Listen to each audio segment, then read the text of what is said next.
안녕하세요. 데이터베이스 성능 이야기 하면요. 흔히들, 데이터 많으면 느려진다. 조인, 이거 쓰면 안 된다. 이렇게 생각하시잖아요. 근데 오늘 저희가 살펴볼 자료는요. 이런 통념에 좀 의문을 던집니다. 십수년 경력의 데이터베이스 전문가 강연 내용인데, 우리가 알던 거랑은 좀 다른 상당히 흥미로운 관점들이 많더라고요. 개발자시거나 데이터 관련 업무 하시면, 특히 더 재미있으실 거예요. 자, 그럼 이 자료들로 데이터베이스 성능의 핵심, 특히 옵티마이저 역할이랑 또 올바른 설계가 왜 중요한지 한번 깊게 파고 들어가 보죠. 우선 그 옵티마이저 얘기부터 시작해 볼까요? 네, 좋죠. 이게 데이터베이스 관리 시스템, 그러니까 RDBMS의 거의 두뇌 같은 역할이잖아요. 그렇죠. 핵심이죠. 근데 자료에선 이게 우리가 생각하는 것보다 훨씬 똑똑하다고 해요. 마치 스스로 길 찾는 아이 같다고 비유하던데 이게 어떤 의미일까요? 아, 네. 그 비유가 참 재밌어요. 핵심을 잘 짚은 건데요.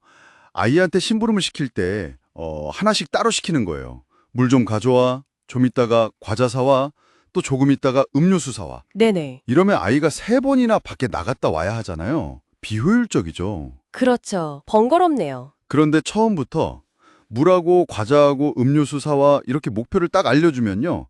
아이는 아마 가장 효율적인 동선을 자기가 생각해서 한 번에 다 처리할 거예요. 한 번에 쭉 돌면서 네, 옵티마이저도 약간 비슷합니다.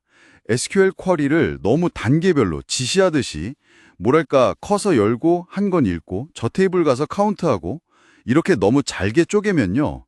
옵티마이저는 그냥 시키는 대로만 할 수밖에 없어요. 좀 멍청하게 동작하는 거죠. 시키는 것만 딱딱. 네. 그런데 그냥 내가 원하는 결과가 이거야 라고 명확하게 SQL 하나로 딱 선언해주면 옵티마이저는 내부적으로 데이터를 가장 빠르게 가져올 실행 계획을 스스로 찾아냅니다. 오, 이게 옵티마이저의 진짜 능력인 거죠. 우리가 그걸 믿어야 해요. 그렇군요. 그럼 우리가 옵티마이저를 충분히 활용 못하고 너무 세세하게 지시해서 오히려 성능을 맞아요. 그럴 수 있다는 거죠. 맞아요. 떨어뜨렸을 수도 있겠네요. 와, 여기 아주 구체적인 예시가 나오는데 네. 이게 재밌더라고요. 100건짜리 부서 테이블, DPT라고 하고요. 네. 그리고 10만 건짜리 사원 테이블, EMP. 네. 이 둘을 조인하는 상황이에요. 네. 아주 흔한 상황이죠. 근데 조건이 부서 테이블에는 부서 번호의 기본 키 PK 인덱스가 있고 네. 사원 테이블에는 사원 번호 PK 인덱스만 있어요. 중요한 건 사원 테이블의 부서 번호 컬럼엔 인덱스가 없는 거죠. 네. 그게 중요 포인트죠. 인덱스가 없다는 거. 이럴 때 보통 생각하면 당연히 100건짜리 부서 테이블 먼저 읽고 그렇죠. 그게 상식적이죠. 작은 거부터. 네, 그다음에 10만 건 사원 테이블에서 이렇게 찾는 게 빠를 것 같잖아요. 근데 자료에서는 옵티마이저가 오히려 반대로 10만 건 사원 테이블을 먼저 읽을 가능성이 높다. 그래서 왜죠? 허허허. 그게 바로 불필요한 반복 I/O를 피하려는 옵티마이저의 계산 때문입니다. 반복 아이요? 네. 만약에 말씀하신 대로 100건 부서 테이블을 먼저 읽는다고 가정해 볼게요. 그럼 부서 하나 읽을 때마다 사원 테이블에서 해당 부서 사람들을 찾아야 하잖아요. 네. 근데 사원 테이블의 부서 번호에는 인덱스가 없으니까 매번 10만 건짜리 테이블 전체를 다 뒤져야 해요. 풀 테이블 스캔이라고 하죠. 100번이나요? 네. 10만 건 스캔을 100번 반복하는 거예요. 그럼 총 10만 곱하기 100, 그러니까 1000만 건 분량의 데이터를 읽어야 하는 거죠. 디스크 접근이 어마어마해요. 와, 생각만 해도 느릴 것 같은데요? 그렇죠. 자, 그럼 반대로 해볼까요? 10만 건 사원 테이블을 먼저 쭉 읽어요. 그럼 각 사원 데이터를 읽으면서 그 사원의 부서 번호를 알게 되죠. 네. 그 부서 번호를 가지고 부서 테이블을 찾는 겁니다. 이때 부서 테이블의 부서 번호에는 뭐가 있죠? PK 인덱스요. 그렇죠. PK 인덱스가 있으니 아주 빠르게 거의 즉시 해당 부서 정보를 찾을 수 있어요. 이걸 인덱스 조회라고 하죠. 결국 사원 테이블 전체 스캔 딱 한 번, 그리고 아주 빠른 인덱스 조회가 10만 번 일어나는 거예요. 그러니까 1000만 건 읽는 거랑 10만 번 읽고 플러스 10만 번 빠른 조회. 이게 비교가 안 되는 거군요. 네, 맞습니다. 전체 디스크 I/O 양으로 보면 후자가 압도적으로 효율적인 거죠. 옵티마이저는 바로 이 I/O 비용을 계상해서 더 저렴한 쪽을 선택하는 겁니다. 이야, 정말 직관이랑은 완전 다르네요.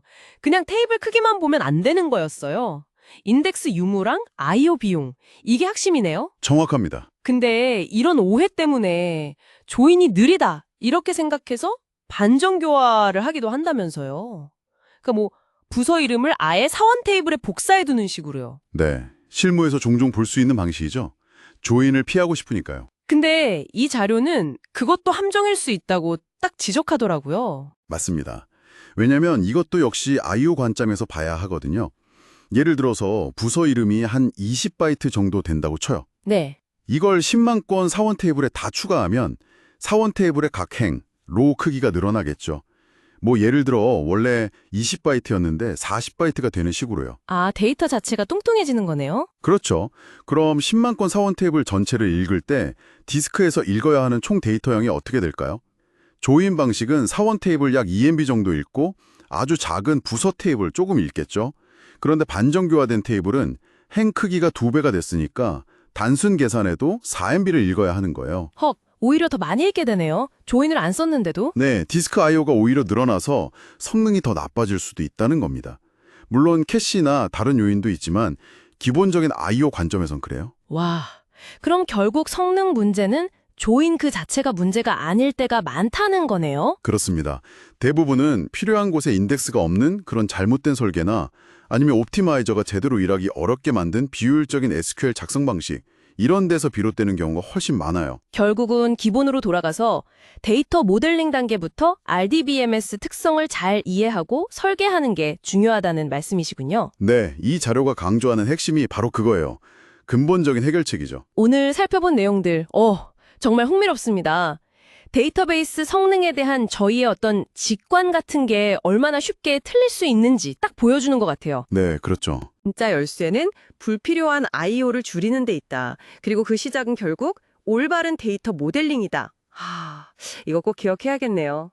맞습니다.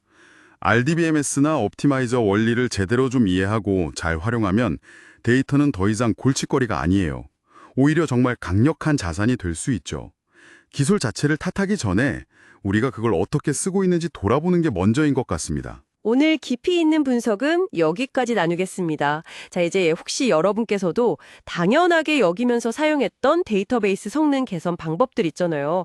그중에 혹시 오늘 저희가 이야기 나눈 것과 비슷한 그런 오해에 기반한 건 아니었는지 한번 되짚어 보시는 건 어떨까요?